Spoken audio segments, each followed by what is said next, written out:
السلام علیکم ناظرین، میں ہوں فروخ عباس نیوٹرل بائی جاوید چودھری میں۔ ناظرین، آج پھر آپ کے سوالوں کے حساب سے ہم ویلاگ لے کے آئے ہیں۔ آپ نے جو سوال کیے ہیں ان کے تفصیل سے جواب دینے کی آپ کو کوشش کریں گے، کیونکہ جنگ کا موسم چل رہا ہے تو زیادہ تر جو ہمارے پاس سوالات ہیں وہ جنگ کے حوالے سے ہی ہیں۔ کچھ نے اپنا اوپینین دیا ہوا ہے، وہ پوچھوں گا چودھ صاحب سے کہ اس اوپینین کے بارے میں ان کا کیا خیال ہے، اور کچھ ڈائریکٹ سوالات ہیں ان کے جوابات لیں گے۔ تو سب سے پہلا سوال علی صاحب کی طرف سے ہے جی۔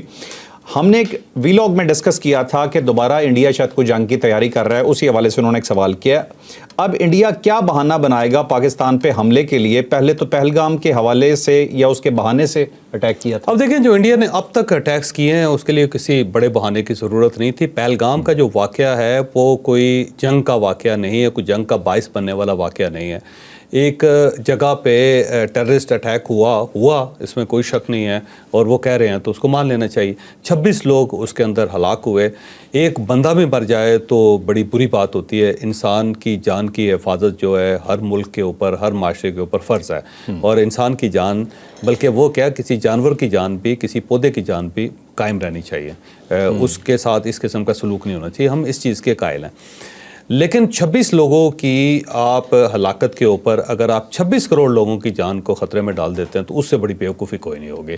اب 26 لوگ مر گئے اور وہ دہشت گردی کا شکار ہوئے، تو بجائے اس کے کہ آپ دہشت گردوں کو تلاش کریں، آپ نے پاکستان کے اوپر حملہ کر دیا، اور اب اس سائڈ پہ بھی ظاہر 25 کروڑ لوگ ادھر بھی ہیں، اور تقریباً 1.5 ارب لوگ اس سائڈ پہ بھی ہیں، اور اگر یہ جنگ لمبی ہو جاتی ہے تو فوری طور پہ 10 15 20 50 کروڑ لوگوں کو تو نقصان پہنچ سکتا تھا اس سے۔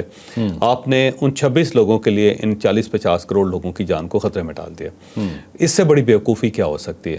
تو انڈیا کو حملہ کرنے کے لیے کسی جواز کی ضرورت نہیں ہے، بس مودی کافی ہے، ایک مودی فلسفی جو ہے وہ کافی ہے۔ وہ کہتا ہے کہ نیو آرڈر ہے، ایک نیو نارمل ہے، اور نیو نارمل کیا ہے کہ انڈیا کے اندر جب بھی کوئی حملہ ہوگا، جب بھی دہشت گردی کا واقعہ ہوگا تو وہ پاکستان پہ حملہ کر دے گی۔ یہ اچھی ویسے دلچسپی قسم کی منطق ہے۔ تو بہرحال جو ہے پاکستان نے بھی ایک نیو نارمل کریٹ کیا ہے۔ اس نے بھی کہا ہے کہ اگر آپ پاکستان کی طرف دیکھیں گے ٹیڑھی آنکھ سے بھی تو ہم آنکھ نکال دیں گے، ہم اپنا ڈیفنس جو ہے وہ ڈیفینیٹلی کریں گے۔ تو پاکستان نے بھی ایک نیو نارمل بنا دیا۔ تو مودی جو ہے نا وہ بیسیکلی بالکل ہی ایک فاتر العقل آدمی ہے، اور اس کے اندر ایک ایگریشن ہے، اس کے اندر ایک نفرت ہے، مسلمانوں کے خلاف ایک بغض ہے، اور اس کا مظاہرہ وہ انڈیا کے اندر بھی کرتا رہتا ہے اور ساتھ پاکستان کے اندر بھی کرتا ہے، پاکستان کے بارے میں بھی کرتا ہے۔ پاکستان وہ کنکر ہے جو ان کی آنکھ کے اندر ہے اور وہ رڑک رہا ہے، جس کو کہتے ہیں ایک رڑکنے والے کنکر ہوتے ہیں۔ چھوٹی اگر ریت کا ایک ذرہ بھی ہو آپ کی آنکھ کے اندر پڑا ہو تو کتنی تکلیف ہوتی ہے، تو یہ تو پورا کنکر ہے جو ان کی آنکھ کے اندر ہے، اور یہ اس کو برداشت نہیں کر پا رہے۔ جب یہ اس کو برداشت نہیں کر پا رہے تو یہ کسی نہ کسی بہانے سے پاکستان کے خلاف کوئی نہ کوئی کارروائی کرتے رہیں گے۔ اب یہ جو جنگ ہے نا، اس کے لیے کسی اور قسم کے بہانے کی ضرورت ہی نہیں۔ اگر وہ پانی روکتا رہا نا پاکستان کا تو پھر الٹیمیٹلی جنگ ہو جائے گی۔ اور اگر پانی انڈیا نے ریلیز نہ کیا پاکستان کا تو آپ دیکھنا اس مرتبہ پاکستان حملہ کرے گا، کیونکہ ہم تو پانی کے بغیر سروائیو نہیں کر سکتے۔ دنیا میں کوئی ملک سروائیو نہیں کر سکتا، فرق نہ کوئی شخص سروائیو کر سکتا ہے، ایون کوئی جانور بھی ہوگا تو وہ بھی پانی کے بغیر سروائیو نہیں کر سکتا۔ ایون گھاس نہیں کر سکتی، ایون درخت نہیں کر سکتی، ایون پودے نہیں کر سکتے، جھاڑیاں بھی نہیں کر سکتی، کچھ بھی نہیں کر سکتا۔ جس کے اندر زندگی ہے اسے پانی چاہیے۔ اب اگر ایک ملک دوسرے ملک کا پانی بند کر دیتا ہے اور اپر ریپیرین پہ اور لوور ریپیرین کا وہ پانی بند کر دیتا ہے تو الٹیمیٹلی لوور ریپیرین کے پاس اگر وہ نیوکلیر پاور ہے تو جنگ کے علاوہ کیا آپشن بچتا ہے؟ تو اب اگر انڈیا نے پانی بند کیا تو یہ میرا خیال ہے جنگ جو ہے وہ پھر سٹارٹ ہو جائے گی اور پاکستان کی طرف سے ہوگی۔ تو مودی جو ہے نا وہ بیسیکلی چاہتا ہے کہ ایک جنگ سٹارٹ ہو، ایک بڑی جنگ سٹارٹ ہو، تو وہ شاید بڑی جنگ اس کا کوئی ڈیزائن ہے، اس سے پتہ نہیں وہ کیا اچیو کرنا چاہتا ہے۔ یا ہو سکتا ہے جو انڈیا نے اب تک گین کیا ہے مودی چاہتا ہے کہ اس کے ہوتے ہوتے وہ زیرو ہو جائے، وہ انڈیا کو اسی مقام پہ چھوڑ کر جائے جس مقام پہ اس نے انڈیا کی قیادت سنبھالی تھی۔ تو صاحب جس نیچ پہ سرنڈر موزی جس نیچ پہ لایا ہوا ہے، تو آپ یہ دیکھیں کہ سب سے زیادہ نقصان اس کے اپنے ملک کو ہے کہ ہر وقت جنگ کا خطرہ رہے گا تو انویسٹمنٹ تو اس کی جائے گی۔ اچھی اکانومی اس کی ڈیولپ ہو رہی ہے تو انویسٹرز بھی اس کے پاس پڑے ہیں، 336 ان کے بلینئرز ہیں، تو اگر یہ جنگ کی صورتحال رہی تو یہ 336 لوگ تو وہاں سے بھاگ جائیں گے، کیونکہ ان کے پاس ڈیول نیشنلٹی ہے، یہ کسی نہ کسی ملک کے نیشنل بھی ہیں، ان کے باہر اثاثے بھی ہیں، ان کی باہر کمپنیز بھی ہیں، تو وہ تو چلے جائیں گے۔ اس کے علاوہ جو انڈیا کے ریزروز ہیں بہت بڑے $600 بلین کے ریزروز ہیں وہ زیرو ہو جائیں گے، اور اس کے ساتھ ساتھ 1.5 ارب لوگوں کی آبادی ہے، تو 1.5 ارب لوگ اگر خوف میں کتنا عرصہ زندگی گزار لیں گے تو مشکل ہو جائے گا مودی کے لیے۔ لہذا بہتر یہی ہے کہ آپ نے جو کچھ کرنا تھا آپ نے کر لیا ہے، اب اس کیے ہوئے کو سمیٹیں اور سمیٹنے کے بعد معاملات کو ٹھیک کریں اور پاکستان اور انڈیا دونوں اچھے ہمسائے بن کے رہیں اور ٹریڈ کھولیں دونوں ملکوں کی آپس میں. فلمیں پاکستان کی ادھر دکھائیں, انڈین فلمیں یہاں پہ دکھائی جائیں اور بارڈر کھولیں تاکہ پاکستانی ادھر جا سکیں, وہاں سے لوگ پاکستان آ سکیں. اور اس کے ساتھ ساتھ یہ جو وار ہسٹیریا ہے وہ ادھر سے بھی ختم ہو, ادھر سے ختم ہو. اور وہ جو آپ کے 3-4 اینکر دوست ہیں وہاں انڈیا کے اندر, ان کو ذرا تھوڑا سا ان کا منہ بند کریں, ٹیپ لگائیں ان کے اوپر, ان کو بین کریں, کیونکہ وہ جو نفرت پھیلا رہے ہیں وہ بہت زیادہ. ویسے پورے پاکستان کے میڈیا میں ایک بھی بندہ ایسا نہیں ہے جو ارنب گوسوامی کا مقابلہ کر سکے. وہ تیزاب ہے, وہ صحیح تیزاب سوامی ہے. اچھا چوہے صاحب, ویسے ایک سوال, بہت سارے سوال یہاں پہ, لیکن ایک سوال میرا اپنا ذاتی بھی ہے. انڈیا نے پانی روکا, پاکستان کا یہ روکنا چاہ رہا ہے, اتنا پانی روک کے کرے گا کیا؟ نہانا تو انہوں نے ویسے ہی نہیں یار ویسے ڈائیورٹ کرنا چاہ رہے ہیں نا, لیکن ڈائیورجن اتنی آسان کام نہیں ہے. ایک نیچرل فلو ہوتا ہے پانی کا, آپ اس کو کتنی دیر تک روک لیں گے؟ اگر آپ نے فرض کریں ڈائیورجن کر بھی لی تو وہ ایک نیچر کے سسٹم کے خلاف ہے نا. الٹیمیٹلی پھر ایسا ہوگا کہ فلڈنگ ہوگی انڈیا کے اندر, جو تباہی پھیلے گی, وہ خوفناک تباہی پھیلے گی, لیکن اس فلڈنگ سے پہلے پاکستان کا بہت نقصان ہو جائے گا. ٹھیک ہے, ٹھیک ہے, چلیں اب چلتے ہیں جی. ہمارا نیکسٹ کویشچن بہت ہی امپورٹنٹ جی. سعدیہ خان صاحبہ نے پوچھا, چور صاحب وہ کہتے ہیں کہ مائی اوپینین, یہ اپنا اوپینین دے رہی ہیں, U S A not want to resolve war situations. یہ بات درست ہو سکتی ہے ان کی, کیونکہ اگر ماضی دیکھا جائے تو امریکہ نے کوئی خاص کردار ادا نہیں کیا, بلکہ کسی ملک نے بھی خاص کردار ادا نہیں کیا اس کنفلکٹ کو ختم کرنے کے لیے. لیکن جو ڈونلڈ ٹرمپ ہے نا, وہ چاہتے ہیں کہ وہ فارغ ہونے سے پہلے, اقتدار کے خاتمے سے پہلے ان کو نوبل پرائز جو ہیں وہ مل جائے یا اس کی نامینیشن ہو جائے. ٹھیک ہے. تو اب اگر آپ نے پیس کا نوبل پرائز لینا ہے تو پھر آپ کو پیس کے لیے کوئی بہت بڑا کام کرنا پڑے گا. تو 2 بڑے اس وقت کنفلکٹ ہیں دنیا کے اندر. ایک فلسطین کا کنفلکٹ ہے جس میں ڈونلڈ ٹرمپ نے اپنا ویو دے دیا ہوا ہے, وہ اسرائیل کے ساتھ کھڑا ہے. وہ اس معاملے کو حل نہیں کرنا چاہتا, اور اگر کرنا چاہتا ہے تو اسرائیلی پوائنٹ آف ویو سے کرنا چاہتا ہے. اور دوسرا جو کنفلکٹ ہے وہ کشمیر کا کنفلکٹ ہے. اب اگر وہ کشمیر کا کنفلکٹ بھی سالو نہیں کرتا, اس کے اندر بھی اپنا ہاتھ نہیں ڈالتا, تو پھر پیس پرائز کیسے ملے گا؟ پھر یا تو پھر ایسے ہی ہے کہ زبردستی لے لے, وہ اسی طرح اناؤنس کرے کہ جناب آپ مجھے امن کا نوبل پرائز دیں ورنہ میں آپ کے اوپر ٹیرف لگا رہا ہوں, ورنہ پھر آیا جے گوری. تو دوسرا طریقہ تو یہ ہے کہ وہ اس لحاظ سے حاصل کر لے, جبکہ ایک آنریبل طریقہ یہی ہے کہ وہ کشمیر کا مسئلہ حل کرے. لیکن یہاں پہ میں ایک بڑی دلچسپ بات بتاتا ہوں. مسئلہ کشمیر کو حل کرنا پاکستان تو شروع سے چاہتا ہے 1948 سے, لیکن انڈیا بھی اس کو ریزالو کرنا چاہتا ہے. میں بالکل ایکچوئل آپ کو بات کرتا ہوں, لیکن کہیں نہ کہیں کچھ نہ کچھ ہو جاتا ہے. اب پاکستان جو ہے نا وہ بھی اپنی جو عوام ہے اس کے اپینین میں پھنسا ہوا ہے, انڈیا بھی بہت بری طرح پھنسا ہوا ہے. اب یہ درمیان کا کوئی راستہ نکالنا چاہتے ہیں, یہ ماضی کے اندر بھی نکالا جاتا رہا ہے, جنرل پرویز مشرف کے دور میں, اس سے پہلے میاں نواز شریف کے دور میں, پھر اس کے بعد عمران خان کے دور میں بھی ایک پوائنٹ آیا تھا کہ نریندر مودی نے پاکستان کی وزٹ کرنی تھی اور یہاں پہ آ کے کمپوزٹ ڈائلاگ ہونے تھے اور کشمیر کا مسئلہ حل ہو جانا تھا, لیکن وہ ہو نہیں سکا. اور اس میں جناب باجوہ صاحب کہتے ہیں کہ شاہ محمود قریشی صاحب نے رکاوٹ ڈالی تھی, کیونکہ ادھر سے نریندر مودی تیار ہو چکے تھے اور جنرل فیض حمید اور ساتھ ساتھ اجیت دوول کے درمیان باقاعدہ ملاقاتیں ہو چکی تھی گلف کے ایک ملک کے اندر, عمان میں شاید ہوئی تھیں. ٹھیک ہے. تو یہ دونوں نے سیٹل کر لیا تھا کہ وہ پاکستان آئیں گے, اور پاکستان میں بلوچستان کے اندر ایک ان کا بڑا پرانا مندر ہے, یہ وہاں جائیں گے اور اس کے بعد پھر یہ اسلام آباد آئیں گے. اسلام آباد آنے کے بعد وہ عمران خان صاحب کے ہاتھ میں ہاتھ ڈال کے اناؤنس کریں گے کہ لو اب ہم بائی بائی بن گئے اور ہم معاملے کو سیٹل کرنا چاہتے ہیں. لیکن شاہ محمود قریشی صاحب نے عمران خان صاحب کے کان میں پھونک مار دی کہ اس سے ہمارا نیریٹو ختم ہو جائے گا, ہماری جو پاپولیرٹی زیرو ہو جائے گی, ہمارا اقتدار ختم ہو جائے گا, کیونکہ پاکستان میں کوئی شخص بھی کشمیر کے اوپر بات کرنے کے لیے رضامند نہیں ہوگا, تو ہمیں بڑا نقصان ہوگا. تو اس لیے شاہ محمود قریشی کے کہنے پہ عمران خان صاحب بھاگ گئے اور اس کے بعد نریندر مودی پاکستان نہیں آئے. تو اس وقت بھی ایک امکان تھا. اب دوبارہ ایک بڑی گولڈن اپارچونٹی آئی کہ ایک سائڈ سے جو ڈونلڈ ٹرمپ ہے وہ پیس پرائز لینا چاہتے ہیں اور انڈیا اس مسئلے کو حل کرنا چاہتا ہے, پاکستان بھی اس مسئلے کو حل کرنا چاہتا ہے. تو مجھے لگتا ہے ایک بڑا چانس ہے, اور اس چانس کو اگر گریب کر لیا گیا تو پاکستان اور انڈیا کا جو ایک درینہ مسئلہ ہے وہ حل ہو سکتا ہے.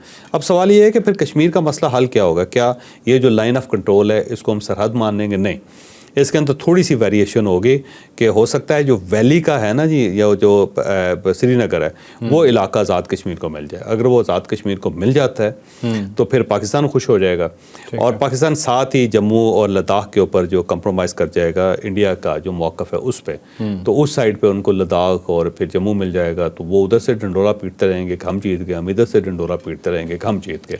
اس سے مسئلہ یہ حل لیکن صاحب نریندر مودی کی جو گورنمنٹ ہے اس نے اپنے کو انا کی جنگ میں پھنسا دیا کہ کشمیر تو ہم نے بات ہی نہیں کرنی کشمیر پہ. نہیں, وہ پبلک مودی کے ہوتے ہوئے ہو جائے گا, پبلک اوپینین ہے نا ان کا, ایک پبلک سٹانس ہے, لیکن پریکٹیکل سٹانس نہیں ہے. وہ پریکٹیکل سٹانس جو ہے نا مجھے لگتا ہے کہ وہ ان کو کریٹ کرنا پڑے گا, اور اس کے لیے ہو سکتا ہے کہ جو بھی معاہدہ ہو وہاں پہ ڈھول پیٹنا شروع کر دیں, ادھر ہم ڈھول پیٹنا شروع کر دیں, یہ بھی بلے بلے ہو جائیں وہ بھی بلے بلے ہو جائیں. تو درمیان کا راستہ یہی نکالنا پڑے گا, اور اگر یہ ٹرمپ واقعی سیریس ہو جاتا ہے اس معاملے میں تو یہ مسئلہ حل ہو جائے گا.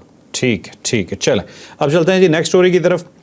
یہ محمد رفیق صاحب نے سوال کیا ہے, انہوں نے کہا انڈیا نے جو ہزیمت پاکستان کے ہاتھوں اٹھائی ہے اس میں ویسٹ اور امریکہ جو ہے وہ پریشان ہو گئے ہیں, اور پریشانی کا اظہار وہ انڈیا سے بے امتناعی کی صورت میں کر رہے ہیں, اور گویا وہ انڈیا کو اکسا رہے ہیں کہ وہ اپنی شکست کا بدلہ لینے کے لیے پاکستان پہ اٹیک کرے, اور یہ معاملہ خطرناک ہو سکتا ہے.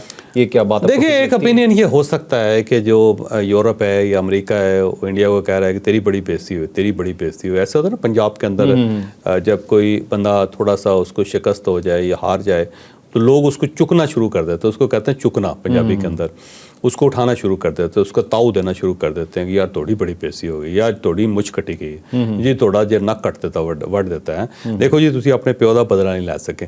تو پنجاب کا یہ ایک طریقہ کار ہوتا ہے, بندے کو اتنا اس کو چڑھاتے ہیں کہ الٹیمیٹلی کسی دن وہ تلوار لے کے باہر آ جاتا ہے. تو یہ ایک آپشن ہے کہ ویسٹ جو ہے وہ اتنا مودی کو رگڑ رہا ہے, اتنا اس کو سائڈ لائن کر رہا ہے کہ مودی ایک دن کہے کہ لو جی مجھے بدلہ لینا پڑے گا, اپنے باپ کا بدلہ تو میں لے کے جاؤں گا. ایسا ہی ہے نا, جیسے وہ تھا نا گینگز آف وسوپور, تو اس کے اندر وہی کہتا ہے نا کہ تیرا فجل جو ہے پتہ نہیں دادا کا بھائی کا بدلہ لے گا. تو اسی طرح وہ کہتے ہیں کہ بس یہ جو ہے نا کہ بدلہ جو ہے نا وہ لیں گے, وہ سب کہہ کے. ایک بات, ایک آپشن یہ ہے, اور اس کو ہم ریجیکٹ مکمل طور پہ نہیں کر سکتے. لیکن یہاں پہ نا ایک اور ایشو بھی ہے, اور ایشو یہ ہے کہ پچھلے کو 20-25 سالوں میں جب انڈیا نے ترقی کی معاشی طور پہ تو اس نے آنکھیں دکھانا شروع کر دی تھے. کبھی وہ یورپ کو آنکھیں دکھا دیتا تھا, کبھی وہ امریکہ کو آنکھیں دکھا دیتا تھا. رشیا کے ساتھ اس کے بڑے درینہ تعلقات تھے, لیکن اس کے اندر بھی ایک سرد مہری آ گئے تھے, بلکہ رشین تو بہت زیادہ ناراض تھے کہ انہوں نے ہم سے تعلق توڑ کے امریکہ کی طرف چلیں گے. چائنا کے ساتھ تو وہ مسلسل پنگے میں تھا, ایک مسلسل پنگے بازی تھی وہاں پہ. تو اب جب اس کو رگڑا لگایا نا تو سب نے اب بدلہ لینا شروع کر دیا. تو یورپ جو ہے نا اس نے بھی اس کی میز پہ جوتے رکھ دیے. امریکہ تو روز کہہ رہا ہے کہ یار پاکستان بڑا زبردست ملک ہے, اور ٹرمپ کہہ رہا ہے پاکستان از اے ونڈرفل کنٹری اور پاورفل قیادت ہے. چائنا تو کہہ رہا ہے کہ اور چپ ہو. تو اب یہ پوری دنیا جو ہے نا اس چیز کا فائدہ اٹھانا چاہتی ہے, اور مودی صاحب کو وہ نہیں ہوتا ایسے کھلا ہوتا ہے نا جو آپ کو کہتے ہیں, کیا کہتے ہیں پنجابی میں کھلا ہی کہتے ہیں. نہیں پنجابی میں نہیں کہتے, سرائکی میں. اچھا, تو اس کو یہ کھلا جو نا اس ٹائپ کا ہوتا ہے, تو وہ کھلا کر رہے ہیں, اس کو کھلا دکھا رہے ہیں. ٹھیک ہے, تو وہ یہی ہے. لیکن میرا نہیں خیال کہ وہ کوئی یورپ اس کو تاؤ دے رہا ہے, کیونکہ اس کا نقصان بہت زیادہ ہوگا. ٹھیک ہے, اور یہ ایک ایسی آگ ہے کہ جو صرف آپ کے ہمسائے میں نہیں لگے گی, آپ تک بھی پہنچے گی. ٹھیک ہے چلیں. اب ایک اور کامنٹ ہے چوہے صاحب, یہ بھی وار کے حوالے سے. اب لوگ مختلف اپنی رائے دے رہے ہیں کہ اس پہ بتائیں کہ کیا یہ جنگ کی طرف جا رہا ہے معاملہ. اب ایک صاحب ہیں جی حامد علی صاحب, وہ کہتے ہیں جی کہ وار ڈرلز پہ کام کر رہا ہے انڈیا اپنے شہروں میں, اور وہ پوری اسٹریٹجی کے ساتھ جنگ کی تیاری کر رہا ہے. آپ کو لگتا ہے؟ دیکھیں انڈیا تو ڈیفینیٹلی اسٹریٹجی کے تحت کر رہا ہوگا, تو پاکستان بھی تو اسٹریٹجی کے تحت ہی کر رہا ہے. پاکستان J-35 کس لیے لے رہا ہے؟ وہ ظاہر ہے ہم نے وہ جو کہا کرتے تھے نا چودھری شجاع صاحب کہ ہم نے یہ جو بم ہے شبرات میں چلانے کے لیے تو نہیں بنائے ہوئے, ہم نے بھی یہ جہاز جو ہے نا پتنگے لوٹنے کے لیے تو نہیں ہم لا رہے نا. تو پاکستان بھی تو تیاری کر رہا ہے نا, اپنا ریڈار سسٹم دیکھ لیں اس کو اپ گریڈ کر رہا ہے, پاکستان کے ایئر ڈیفنس سسٹم جو اس کو اپ گریڈ کر رہا ہے. ساتھ ساتھ وہ جو فائٹر جیٹس ہیں اس کے سسٹم کو اپ گریڈ کر رہا ہے. اپنی جو فوج کی فارمیشن ہے اس کے اندر تبدیلیاں کر رہا ہے, اور ہم نے اب ڈیفنس بجٹ بھی بڑھا دینا ہے. تو یہ ساری چیزیں پاکستان بھی تو اپنی تیاری کر رہا ہے نا. اس ساری جنگ نے ایک چیز طے کر دیا ہے کہ اگلی جو جنگ ہوگی وہ فل فلیج جنگ ہوگی. اگر ہو گئی تو اب وہ والا معاملہ نہیں ہوگا کہ 2-4-5 دن جو ہے یا 10 سال 10-15-20 دن مل جائیں گے.